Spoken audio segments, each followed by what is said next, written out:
I know everyone asks about onsets, and we are all set to dry store ours, but we have two or three that are way too small to dry store. What would you do with small onsets? If you've got onset bananas like onset Morellii, onset Haniba, ventricosum, and it's not grown too big because you've got it, you've grown it from a very small plant or you've got it as a plug plant later on in the season and it's just not bulked up, you can't dry store it because it'd be too small to get through winter dry stored. So you have to grow it pretty much as a houseplant or semi-dormant houseplant.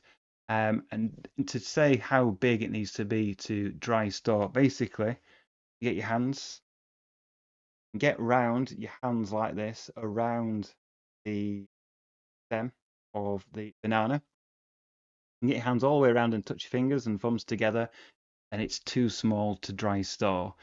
You can't, if you're really struggling. I mean, obviously you can't tell for scale how big I'm doing this, but if you're really like that and you can't really get your hands around it, that's big. That's big enough to dry store. But if you get your hands around it, I mean, too small and won't dry store, or it won't dry store for long enough to get through winter because it'll dry out too much and it'll never start going again. And dry storing is one of the ways you can do it. There's a couple of other ways which I've mentioned in my videos.